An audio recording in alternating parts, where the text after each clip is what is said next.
சிலர் பண்டு முருகன் மாதிரி பேசி கொண்டிருப்பார்கள். நாங்கள் அப்படி சொல்ல இயலாது. அந்த கூட்டணி அமைஞ்சா நீங்களும் நான் தமிழ் கட்சியெலாம் இருக்கிறேன்.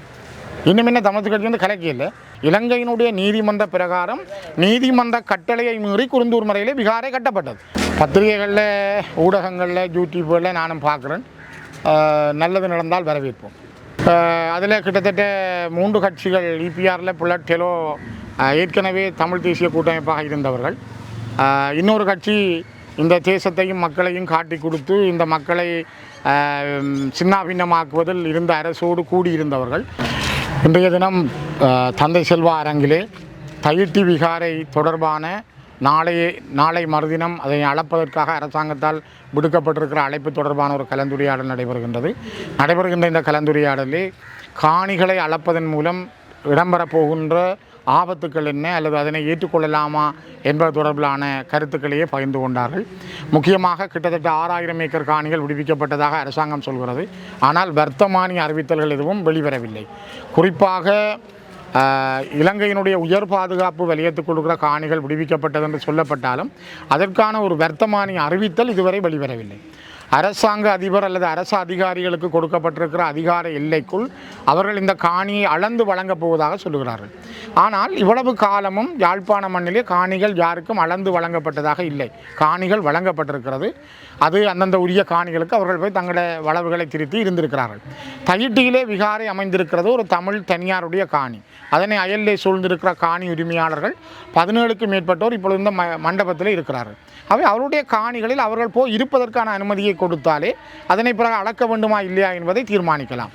நான் நினைக்கிறேன் எங்களுடைய சில சந்தேகங்கள் இந்த காணிகள் அளக்கப்பட்ட பிற்பாடு இதனை சுவீகரிப்பதா அல்லது அவர்களுக்கு கொடுக்க விடாமல் தடுப்பதற்கான வழிமுறைகள் எதுவும் இருக்குமா அல்லது இதனை நீண்ட காலம் இழுத்துச் செல்வதற்கு அரசாங்கம் முனைப்பு காட்டுகிறதா போன்ற சந்தேகங்கள் உண்டு.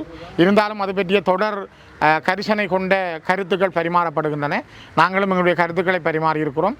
தொடர்ச்சியாக அதற்கான எங்களுடைய ஆதரவுகளை நாங்கள் வழங்குவோம். வடுக்குநாரிமலை ஆதிலிங்கேஸ்வரர் ஆலயம் பௌத்த மதத்துக்குரியது என்று புத்த சாசன அமைச்சர் சுனீசனவி தெரிவித்திருந்தார். அதனால் இங்கே இருக்கக்கூடிய அமைச்சர் சந்திரசேகர் அவர்கள் மறுத்திருந்தார். சிலர் பண்டு முருகன் மாதிரி பேசி கொண்டிருப்பார்கள். நாங்கள் அப்படி சொல்ல இயலாது. ஏனென்றால் ஒரு தெளிவான கருத்தை சொல்ல வேணும். அரசாங்கத்தினுடைய அமைச்சர் ஒருவர் சொல்லுகிறார், இது வெடுக்குநாரி மலை என்பது அரசாங்கம் சுவீகரிக்கப் போகிறது என்று ஒரு இறுக்கமான தமிழ் மக்களை நோக்கி ஒரு இனவாதத்தோடான கருத்தை அவர் முன்வைத்திருக்கிறார். ஆனால் அதனையே இன்னொரு அமைச்சரவையைச் சேர்ந்த அமைச்சர் சொல்லுகிறார், இல்லை என்று சொல்கிறார். அதனை அவர்கள் தெளிவாக சொல்ல வேண்டும். அளக்கவில்லையா, தாங்கள் அளந்திருக்கிறோமா இல்லையா? இதுதான் குருந்தூர் மலையிலும் நீதிமன்ற கட்டளை இருந்தது. இலங்கையினுடைய நீதிமன்ற பிரகாரம் நீதிமன்ற கட்டளையை மீறி குருந்தூர் மலையிலே விகாரை கட்டப்பட்டது. அப்படி என்றால் அமைச்சர்கள் சொல்லுவதெல்லாம் இங்கு நடைபெறுகிறதா இல்லையா என்பதை அவர்கள் தான் முதல் வெளிப்படையாக சொல்ல வேண்டும். நான் முதலே கூறியது போல கருத்துக்களை மிக தெளிவாக மக்களிடம் சொல்ல வேண்டும், உண்மையை சொல்ல வேண்டும், அறத்தை சொல்ல வேண்டும். நாங்கள் இப்பொழுது அரசியல் செய்வதற்காக ஏமாற்று கருத்துக்களை யார் சொன்னாலும் மக்கள், நான் நினைக்கிறேன், விரைவிலே அவர்களுக்கு பதிலை வழங்குவார்கள். தமிழரசு கட்சியோட ஜனநாயக தமிழ் தேசிய கூட்டணி தொடர்ந்து பேச்சுவார்த்தை நடத்தி வருகிறது. இந்த சந்திப்பு தொடர்பாக பத்திரிகைகளில், ஊடகங்களில், யூடியூப்களில் நானும் பார்க்குறேன். நல்லது நடந்தால் வரவேற்போம். அந்த கூட்டணி அமைஞ்சா நீங்களும் நான் தமிழ் கட்சியெலாம் இருக்கிறேன். இன்னும் என்ன தமிழ் கட்சி கலைக்கல.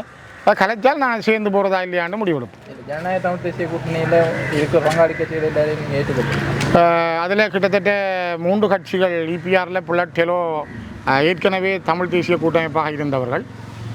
இன்னொரு கட்சி இந்த தேசத்தையும் மக்களையும் காட்டி கொடுத்து இந்த மக்களை சின்னாபின்னமாக்குவதில் இருந்த அரசோடு கூடியிருந்தவர்கள். இப்பொழுது தமிழ் தேசியம் பேசினால்தான் வாக்கெடுக்கலாம் என்றால் அவ்வாறானவர்களை நாங்கள் கடுமையாக எதிர்ப்போம். அவரோடு சேர்ந்து எந்த ஒரு தேர்தலிலும் நாங்கள் பங்கு கொள்ளக்கூடிய சூழ்நிலை கிளிநொச்சியிலே எங்களுக்கு இருக்காது. யாழ்ப்பாணத்தில் யாரும் சேர்ந்து கேட்டால் அது அவர்களை பொறுத்தது. ஆனால் அவர்களோடு சேர்ந்து எங்களால் சந்திரகுமார் அணியோடு சேர்ந்து அரசியலிலே நாங்கள் போக முடியாது என்பதை நான் மத்திய குழு கூட்டத்திலும் தெளிவாக குறிப்பிட்டிருக்கிறேன். எங்களுடைய கட்சியினுடைய தலைவருக்கும் ஏனையவர்களுக்கும் கூட தெளிவாக அதனை சொல்லியிருக்கிறேன். அதை தாண்டி சென்றால் ஏற்கனவே நான் ஸ்ரீடோலோவை இணைத்த பொழுதும் கூட சத்தியலிங்கத்துக்கு இந்த கருத்தை சொல்லியிருந்தேன். நான் இவர்களால் உங்களுக்கு ஆபத்து வரும் என்பதை. அதே போல் இன்று ஸ்ரீடோலோ தலைவர் என்னத்துக்காக கைது செய்யப்பட்டிருக்கிறார், அவர் எப்படி அடைத்து வைக்கப்பட்டிருக்கிறார், அதனால் எங்கள் கட்சிக்கு எவ்வளவு விழுக்காடு என்பதும் தெரியும்.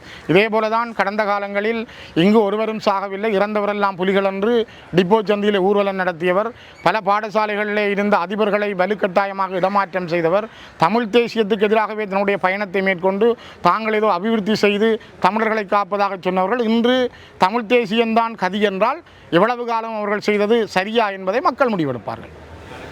தமிழரசு கட்சி அந்த முடிவு எடுத்தால் நீங்கள் உங்களோட என்னுடைய கருத்தை நான் தெளிவாக மத்திய குழுவில் சொல்லியிருக்கிறேன், ஏற்கனவே சொல்லியிருக்கிறேன். நாங்கள் அதை ஏற்றுக்கொள்ளவில்லை. அதனை ஸ்ரீதரனாகிய நான் எதிர்க்கிறேன் என்பதை பதிவும் செய்திருக்கிறேன், அறிக்கையில் எழுதப்பட்டும் இருக்கிறது. எடுக்கப்படுற முயற்சிகள் பற்றி பத்திரிகைகளையும் பார்த்தாங்க, செய்திகளையும் பார்த்தோம். முக்கியமாக நான் நினைக்கிறேன் அளக்கிறதா இல்லையான்றதான் இதில் நீங்கள் யோசிக்கிற விஷயமா இருக்கு. மிக முக்கியமாக பிஷாரை அமைந்திருக்கிற காணிக்கு யாரும் இதுவரை உரிமை கோர இல்லை, அதுக்கான உறுதியை யாரும் சமர்ப்பிக்க இல்லை என்ற ஒரு கருத்தும் அரச செயலக மட்டங்களால் வெளியிட வருது. அதே நேரம் பௌத்த பிக்கு வாசஸ்தலம் அமைச்சிருக்கிற காணி இன்னொரு ஆளுடையதை அவர் அதுக்குரிய உறுதியை சமர்ப்பித்திருக்கிறார் என்று சொல்றார். அளந்தால் 6000 ஏக்கர் கிட்ட விடுவித்ததாக கைசை கூட்டி சோன்லேருந்து விடுவிக்கப்பட்டதாகவும், ஆனால் அது வர்த்தமானி அறிவித்தல் வரை இல்லை. தாங்கள் அளக்க வேணும், அளந்துதான் கொடுக்க வேணும் என்று சொல்றது கடந்த காலங்களில் இப்படி அளந்து கொடுத்ததாக இல்லை, விடுவிக்கப்பட்ட இடங்கள் இல்லை. ஏன் இதை மட்டும் அளக்க வேணும் என்று ஆராய்கிற பொழுது இல்லை, அது பிரச்சனைக்குரிய இடமா இருக்கிறதால அதிகாரிகள் மட்டத்தில் நாங்கள் சொல்லிடாதானே அதிகாரியை உடையுங்க அல்லது எங்களால் அப்படி கட்டளை பிறப்பிக்க இயலாது, அதனால நாங்கள் தந்திரோபாயமாக எப்படி காணியை விடுவிக்கலாம் என்று பார்க்கிறோம் என்ற கருத்துக்களை அவர்கள் வைக்கிறார்கள். நான் நினைக்கிறேன் இது ஒரு சரியான சட்ட ரீதியான ஆலோசனையை பெற்றுத்தான் அளக்கிறதுக்கு விடுறதா இல்லையாண்ட முடிவுக்கு வர வேண்டும். மிக முக்கியமா அளந்து சில வேளை திரும்ப நாங்கள் அந்த இடத்துக்கு போக முடியலை என்றால் அது இன்னும் ஆபத்தானதாக மாறும். அல்லது காணி உரிமையாளர்கள் தானே போராட்டம் நடத்துகிறார்கள். இப்போ 17க்கும் மேற்பட்ட காணி உரிமையாளர்கள் இருக்கிறார்கள்.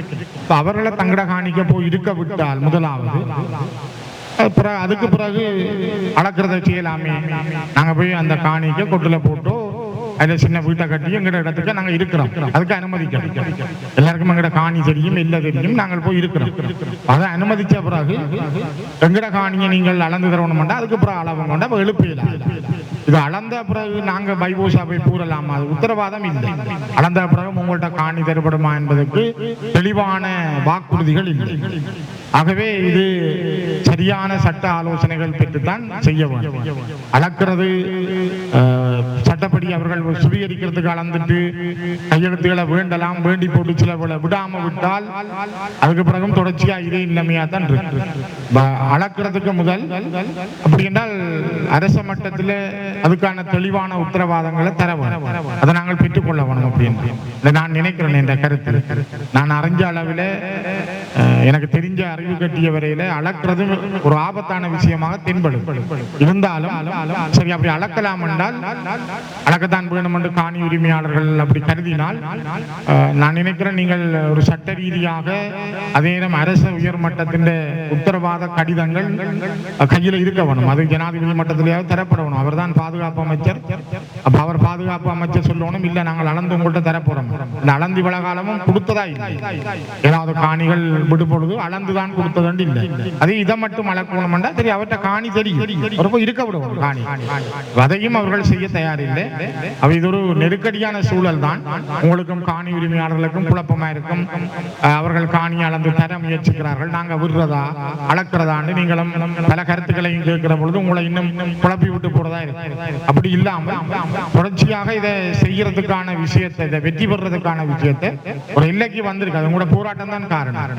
நீங்களும் உங்களை சார்ந்து முன்னெடுத்தவர்களுடைய போராட்டம் தான் இன்றைக்கு இந்த அளவில் அளக்கிறதுக்காக கூட அவர்கள் வந்திருக்கிறது. அதுதான் ஒரு காரணம். நான் கூட அந்த அளவுக்கு பெரிய அளவில் அந்த போராட்டத்தில் பங்களிக்கல, நான் வெளிப்படையாக சொல்ல வேணும். ஆனால் உங்களோட சேர்ந்து நின்ற ஒவ்வொருவருடைய பங்களிப்பும் இன்றைக்கு அளக்கிறதுக்கான பெரிய ஒரு சந்தர்ப்பத்தை தந்துருக்கு. ஆனால் அதை அளக்கிற அளவுக்கு அவர்கள் வந்திருக்கிறோம். அது ஆபத்தானதா சரியானதான்றதை இன்னும் யோசிச்சு முடிவெடுக்கணும் தான் இந்த கருத்தா இருக்கு.